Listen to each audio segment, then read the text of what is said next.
이제 다 함께 묵도하심으로 새벽 기도회를 시작하겠습니다.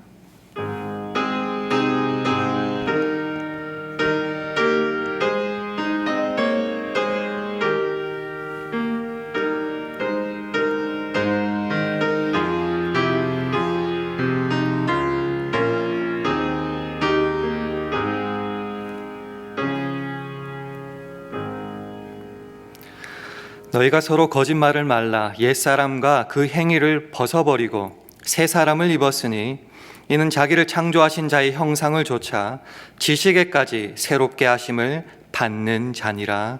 아멘. 하나님 아버지, 새로운 하루를 우리에게 선물로 허락하여 주심 감사합니다. 우리가 주님 안에서 옛사람과 그 행위를 벗어버리고 새 사람을 입었으니 우리를 창조하신 자의 형상을 따라 끊임없이 새로워지게 하시되 지식에까지 새롭게 하셔서 믿는 것과 아는 것과 행함에 예수의 흔적을 가지게 하옵소서. 우리가 예수 안에 있을 때에만 우리 삶의 의미가 있음을 확인하여서 어디든지 주님과 동행하며 십자가만 자랑하는 오늘 하루 우리 모두 되게 하여 주옵소서. 예수님 이름으로 기도합니다. 아멘. 다 함께 찬송가 360장, 새 찬송가로는 324장, 360장 찬송하시겠습니다.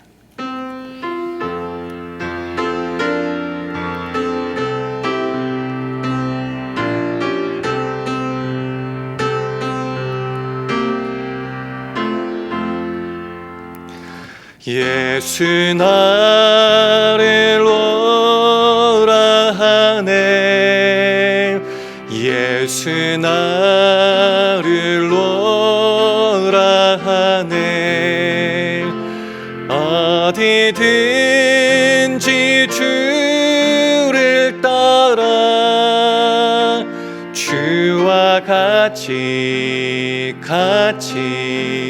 가려네 주의 인도하심 따라 주의 인도하심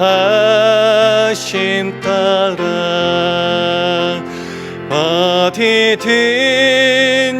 주를 따라 주와 같이 가려네 겟세마네 동산까지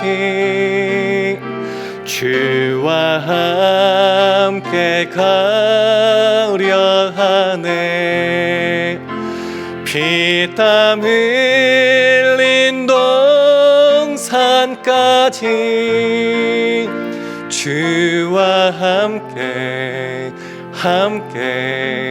가려네 주의 인도하심 따라 주의 인도하심 따라 어디든지 주를 따라 주와 같이 가려네 심판하실 자리까지 주와 함께 하려 하네 심판하실 자리까지 주와 함께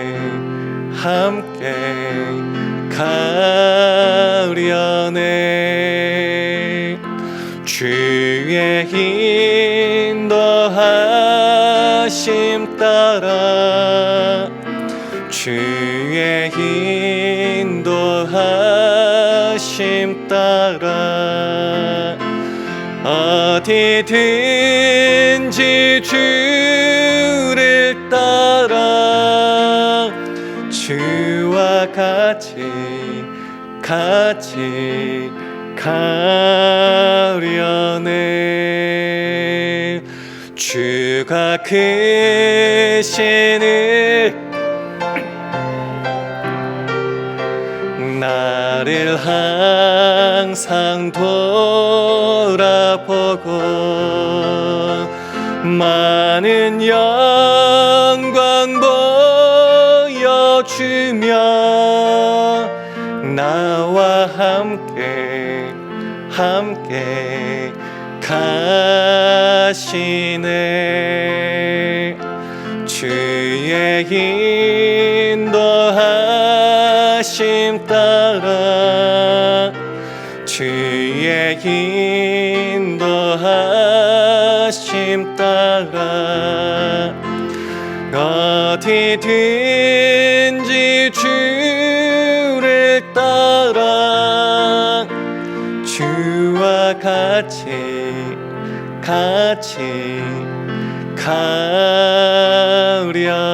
가려네. 아멘. 하나님의 말씀은 갈라디아서 6장 14절로 17절 말씀입니다. 신약성경 309면 갈라디아서 6장 14절에서 17절의 말씀을 한 절씩 교독하시겠습니다. 갈라디아서 6장 14절에서 17절 말씀입니다. 그러나 내게는 우리 주 예수 그리스도의 십자가 외에 결코 자랑할 것이 없으니 그리스도로 말미암아 세상이 나를 대하여 십자가에 못 박히고 내가 또한 세상을 대하여 그러하니라. 할례나 무할례가 아무것도 아니로되 오직 새로 지으심을 받은 자뿐이니라. 무릇 이 규례를 행하는 자에게와 하나님의 이스라엘에게 평강과 긍휼이 있을지어다. 이러므로 누구든지 나를 괴롭게 말라.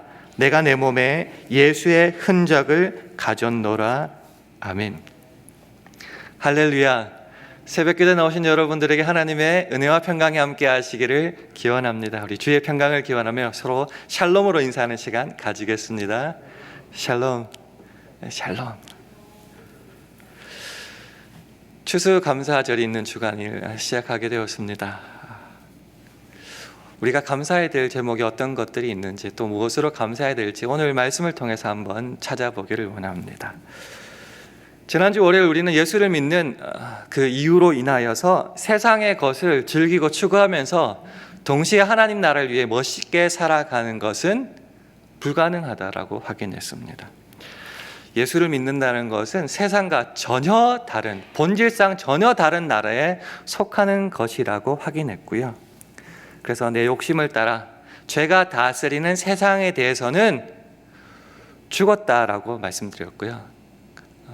그래서 그 죽은 대신 다른 나라, 하나님께서 그 사랑과 인자로 긍휼로 다스리는 나라에 속하여서 그의 통치를 받아 그의 백성과 자녀로 살아가는 것이 예수 믿는 것이다 라고 확인했습니다. 세번역 성경으로 확인해 드렸죠. 그래서 그리스도로 말미암아 내 쪽에서 보면은 세상이 죽었다라고 말했고요.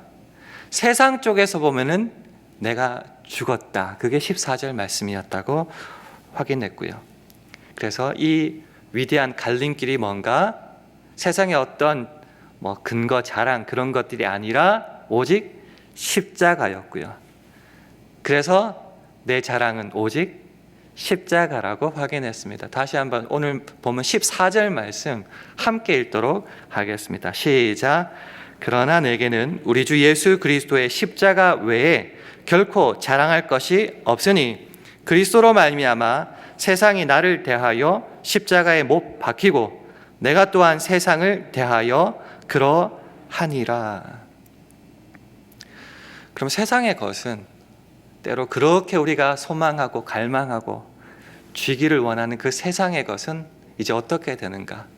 사도 바울의 표현을 빌리자면은 그거는 이제 배설물과 같다라는 것이죠. 우리가 잘 아는 빌립보서 3장 8절은 말하기를 또한 모든 것을 해로 여김은 내 주 그리스도 예수를 아는 지식이 가장 고상함을 인함이라. 내가 그를 위하여 모든 것을 잃어버리고 배설물로 여김은 그리스도를 얻고 가장 중요하고 가장 고상하고 가장 소망하는 게 뭔가? 그리스도죠. 그래서 그분을 얻기 위해서 다른 모든 것은 해와 배설물로 여기고 잃어버려도 괜찮다라고 고백하는 겁니다. 그래서 십자가를 통과하여 하나님 나라에 속한 자들은 더 이상 세상의 것이 내게 중요한 것 아니게 되었습니다. 조금 다른 말 같지만 갈라디아 교회에서 가장 이슈가 되었던 중에 하나가 할례 문제였습니다. 예수 믿는 것만으로 안 된다. 세상 사람들에게 보여줄 자랑할 근거가 있어야 되는데 그게 바로 할례였다라고 그렇게 주장해서 교회가 문제가 되게 많았어요. 그런데 그런 세상의 자격, 조건, 기준들이 십자가 앞에서는 아무런 것 아니었죠. 그래서 중요한 것은 할례, 무할례 그런 것이 아니게 된다는 겁니다. 그러면요, 세상에 대해서 죽고 하늘나라에 속하게 되는 그 새롭게 태어남만이 이제 예수 믿는 자에게는 가장 중요한 것이 되었고요. 그 표준, 그 규례를 따라 행하는 자에게만 하나님의 긍휼과 평강이 있게 되는 겁니다. 그것이 바로 오늘 본문 15절과 16절 말씀인데요. 우리 화면을 보시면서 갈라디아서 6장 15절, 16절 함께 읽도록 하겠습니다. 시작. 할례나 무할례가 아무것도 아니로되 오직 새로 지으심을 받은 자뿐이니라. 무릇 이 규례를 행하는 자에게와 하나님의 이스라엘에게 평강과 긍휼이 있을지어다. 그렇습니다. 십자가를 통과해 그리스도로 말미암아 새롭게 태어나 새로운 나라에 속하는 것만이 중요하게 되는 것이죠. 이것을 잘 표현하고 있는 것이 우리가 잘 아는 고린도후서 5장 17절이 아닐까 싶습니다. 그런즉 누구든지 그리스도 안에 있으면 새로운 피조물이라. 이전 것은 지나갔으니 보라 새 것이 되었도다. 그리스도 안에서 이제 새로운 피조물이 되었고 새롭게 태어났을 때 그러면 중요하게 되는 것이 세상 것이 아니라고 말씀드렸는데, 그럼 중요한 것이 뭐가 있을까요? 우리를 새로운 피조물로 태어나게 하신 그 궁극적인 이유, 목적이 어디에 있을까요? 그 전전절인 고린도후서 5장 15절은 이렇게 말합니다. 우리 화면 보시고 함께 읽도록 하겠습니다. 시작. 저가 모든 사람을 대신하여 죽으심은 산 자들로 하여금 다시는 저희 자신을 위하여 살지 않고 오직 저희를 대신하여 죽었다가 다시 사신 자를 위하여 살게 하려 함이니라. 이제 다시 태어났기 때문에 세상 것은 해요, 배설물 같은 것이죠. 가장 소중하고 고상한 예수를, 보배 같은 예수를 얻고 가지게 되었습니다. 그러니 다시는 내 욕심이나 세상을 위하여 살지 않아야 되죠. 그러면요, 오직 나를 다시 태어나게 하신 그 예수 그리스도를 위하여, 주님만을 위하여 살아가야 한다는 것입니다. 어떻게 그것이 가능할까요? 세 가지 측면에서 가능할 것 같습니다. 첫 번째는 우리의 행동도 변화시켜야 될 뿐만 아니라 그 참 지식에까지 새롭게 하심을 입을 수 있기 때문에, 또 그렇게 해야 되기 때문에 주를 위해서 살아갈 수 있습니다. 골로새서 3장 9절 10절은 말하기를요, 옛사람과 그 행위를 벗어버리고 새 사람을 입었으니 이는 자기를 창조하신 자의 형상을 조차 지식에까지 새롭게 하심을 받는 자니라.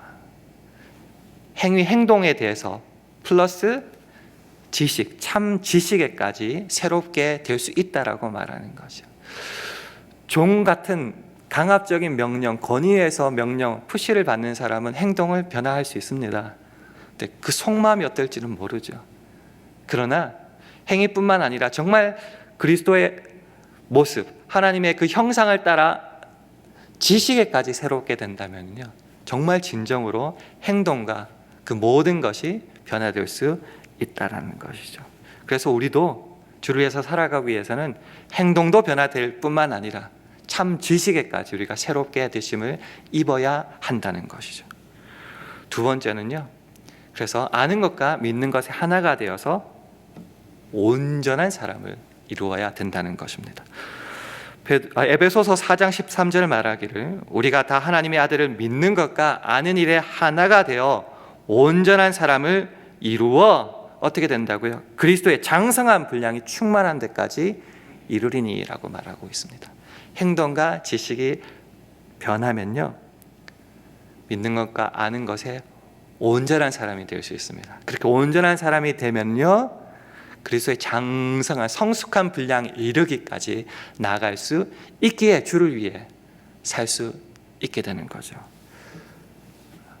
세 번째는, 그렇게 장성한 분량에 이르는 것은요, 범사의 모든 면에서 우리의 머리가 되시는 그리스도께까지 자라날 수 있기 때문에 가능하다라는 겁니다.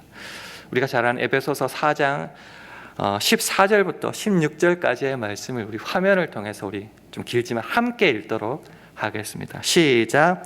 이는 우리가 이제부터 어린아이가 되지 아니하여 사람의 괴술과 간사한 유혹에 빠져 모든 교훈의 풍조에 밀려 요동치 않게 하려 함이라.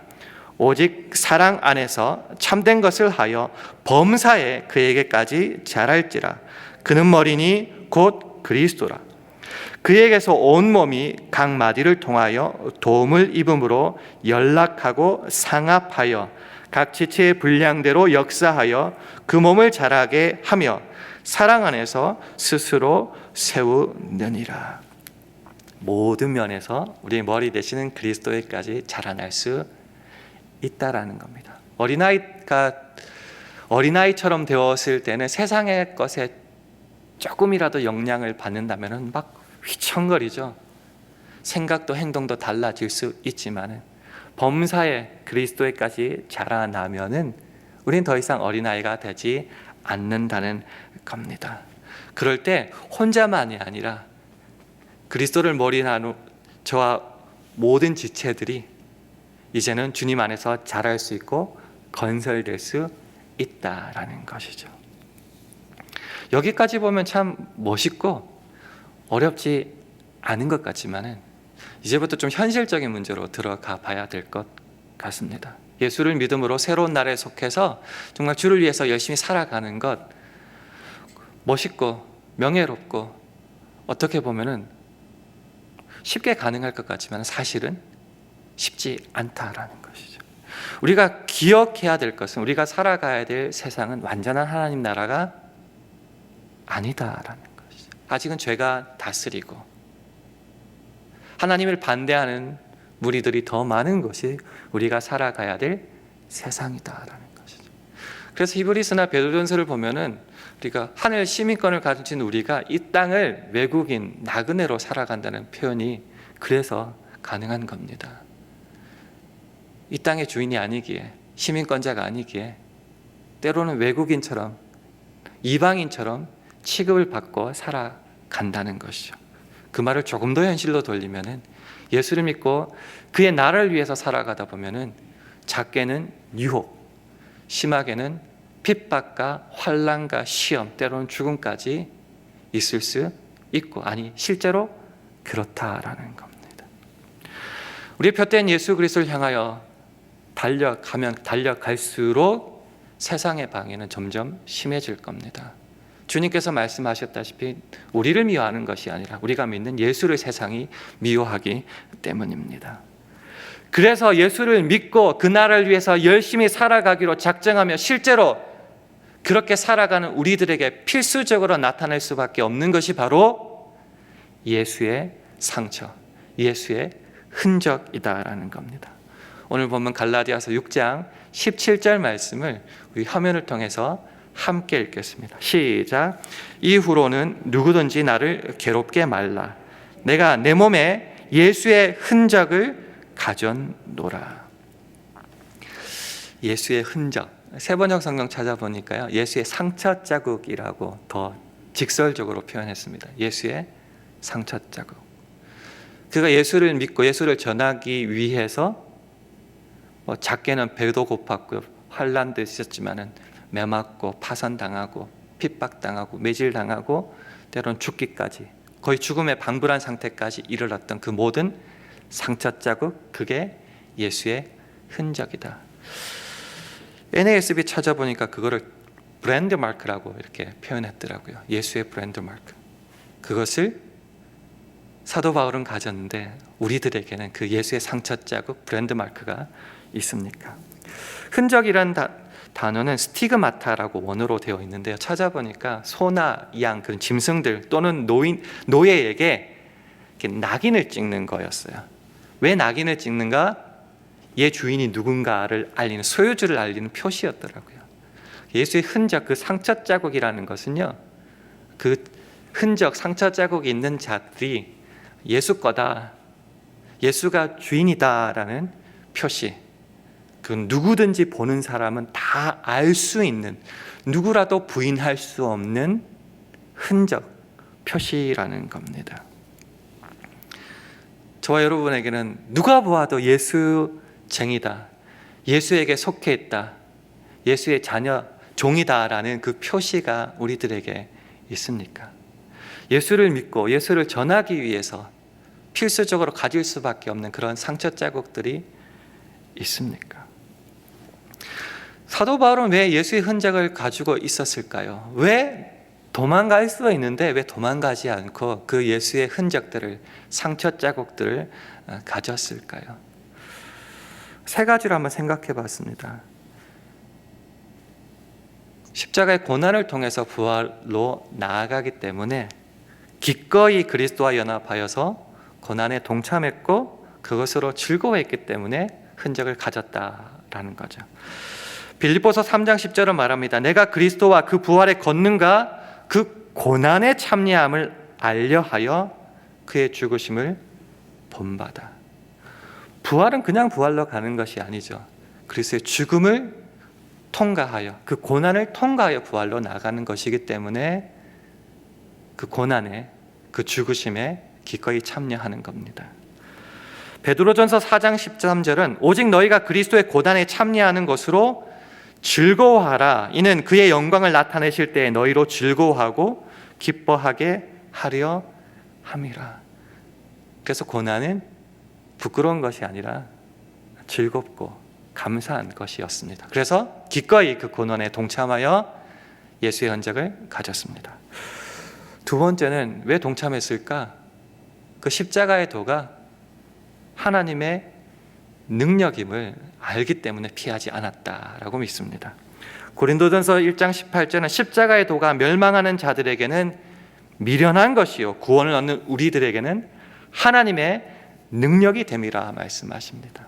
그러니 그 십자가의 도, 그리고 실제로 그 십자가의 도를 전하고 행하기 위해서 받는 그 흔적을 피하지 않았다라는 거죠. 세 번째는 그리스도인으로 받는 그 고난이 하나님께 대한 영광임을 알았기 때문입니다.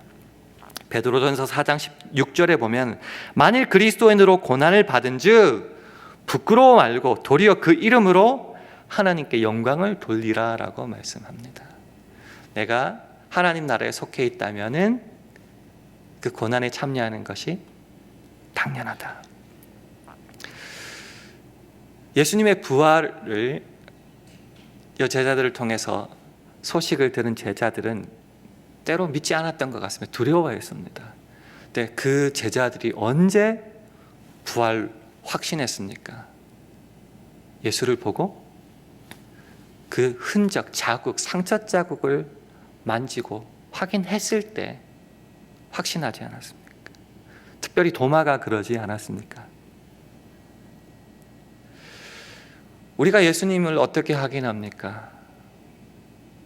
그 손과 발에 못자국 보고 확인하지 않습니까? 다른 사람들이 내가 예수쟁이라는 것을 어떻게 확인합니까? 동일하게 우리 몸에 예수의 흔적이 있는지 보면 알 수 있지 않겠습니까? 반대로 예수를 믿는다고 하지만 예수 그리스도 때문에 생기는 그 어떤 흔적, 그 어떤 상처도 없다면은, 돌려 말하자면은 그 흔적이 생기기 전에 외면하고 도망하고 무시한 증거 아니겠습니까? 우리에겐 과연 자랑할 만한 예수의 흔적이 있습니까? 그래서 마지막으로 매일의 삶에서 어떻게 이 예수의 흔적에 참여할 수 있고 도망가지 않을 수 있을까? 두 가지 성경 구절로 마지막 확인을 했으면 좋겠습니다. 첫 번째는 내 안에 믿음이 있는지 매일매일 시험하고 확증했으면 합니다. 고린도후서 13장 5절 말씀입니다. 함께 읽겠습니다. 시작. 너희가 믿음에 있는가 너희 자신을 시험하고 너희 자신을 확증하라. 예수 그리스도께서 너희 안에 계신 줄을 너희가 스스로 알지 못하느냐? 그렇지 않으면 너희가 버리운 자니라. 정말 믿음에 있는가 날마다 시험하고 확증해야 돼요. 마지막 구절에 이런 말이 있습니다. 그렇지 않으면 너희가 버리운 자니라. 버렸다는 말이 뭘까? 세번역 성경은 이걸 실격자라고 말하고요. 영어 성경 찾아보니까 fail the test라고, 시험에 불합격하고 실격한 것을 너희는 버리운 자다라고 말하고 있습니다. 그 시험에 실패하지 않기 위해서, 내가 예수쟁이라고 하나님 나라에 속한 그 시험에 실패하지 않기 위해서는 어떻게 해야 되는가? 매일매일 우리가 믿음에 있는가, 믿음 안에 있는지 시험하고 확증해야 된다는 거죠. 그렇게 확인하고 몸과 마음을, 우리 언어를, 우리 행동을 체크할 때 시험에 합격할 수 있다는 거죠. 그러면 그 믿음에 제대로 서 있으려면은 어떻게 해야 되는가? 그래서 두 번째 확인할 성경 구절은 골로새서 2장 6절 7절 말씀입니다. 화면 보시면서 함께 읽도록 하겠습니다. 시작. 그러므로 너희가 그리스도 예수를 주로 받았으니 그 안에서 행하되 그 안에 뿌리를 박으며 세움을 입어 교훈을 받은 대로 믿음에 굳게 서서 감사함을 넘치게 하라. 예수를 주로 받았으니까 그 안에서 행해야 되죠. 근데 우리가 뿌리를 어디에 심었는지 확인해야 되는 겁니다. 우리의 온통 마음과 생각과 바라는 것이 세상에 있어서 세상에 뿌리 잡고 그 기준에 따라서 우리의 모든 것을 행할 때는 우리는 휘청거리가 넘어질 수밖에 없다는 것이죠. 예수를 주로 받았으니 그 안에 뿌리를 받고 세움을 입어서 그렇게 교훈을 받은 대로 살아갈 때야만이 믿음에 굳게 서서 행할 뿐만 아니라 주로부터 모든 것을 얻기에 감사함이 넘친다라는 겁니다. 이번 주 목요일이 추수감사절입니다. 추수감사 주간을 이제 보낼 텐데요. 오늘 왜 예수의 흔적이라는 말씀을 같이 나눴는가? 우리의 감사할 제목 중 하나가 예수의 흔적이 되었으면 해서 그렇습니다. 내가 예수쟁이다, 예수님의 안에 속해 있다, 하나님 나라에 살아간다. 그 증거는 필연적으로 나타날 수밖에 없는 예수의 흔적, 상처 자국, 브랜드 마크 아니겠습니까? 그것이 있다면 더 감사가 풍성해질 것 같아서 이 말씀을 나눴습니다. 감사절 주간을 살아가는 우리들의 삶 속에 이 예수의 흔적이 있는지 한번 확인해 보시고, 이 예수의 흔적이 있을 때 더욱더 주께 감사하게 도와주시고, 이 예수의 흔적을 필연적으로 입을 수밖에 없는 상황에 닥쳤을 때 피하거나 외면하지 않고 기꺼이 감사함으로 하나님께 영광이요 내게 복이 되는 삶을 계속하여 살아갈 수 있는 저와 여러분 되기를 주님의 이름으로 축원합니다. 기도하겠습니다. 함께 기도하실 때 주님, 오늘 하루도 예수의 현장을 가지고 자랑하는 우리 모두 되게 해달라고 기도해 주시기 바랍니다. 우리 샬롬교회 가정, 직장과 사업, 자녀들을 붙잡아 주셔서 그리스도의 고단을 부끄러워하지 말고 자랑하며 동참하고 참여하는 믿음 허락하여 달라고도 기도해 주시기 바랍니다. 주님, 오늘 하루 성령 충만하게 하여 주셔서 주님의 영광만을 드러내게 해달라고 합심하여 함께 기도하겠습니다.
하나님 아버지, 오늘도 우리 모두 자신을 위해 살지 않고 우리를 대신하여 죽었다가 다시 사신 자를 위해 힘써 살아가게 하옵소서. 그래서 그런 삶을 살아가는 자의 표시인 예수의 흔적을 넉넉히 감수하고 가지게 하심으로 오직 예수만이 내 삶의 이유요 근거요 모든 것임을 고백하며 기쁨으로 살아가는 오늘 하루 우리 모두 되게 하여 주옵소서. 예수님 이름으로 기도합니다. 아멘. 하늘에 계신 우리 아버지여, 이름이 거룩히 여김을 받으시오며 나라의 임하옵시며 뜻이 하늘에서 이룬 것 같이 땅에서도 이루어지이다. 오늘날 우리에게 일용할 양식을 주옵시고 우리가 우리에게 죄 지은 자를 사하여 준 것 같이 우리 죄를 사하여 주옵시고 우리를 시험에 들게 하지 마옵시고 다만 악에서 구하옵소서. 대개 나라와 권세와 영광이 아버지께 영원히 있사옵나이다. 아멘.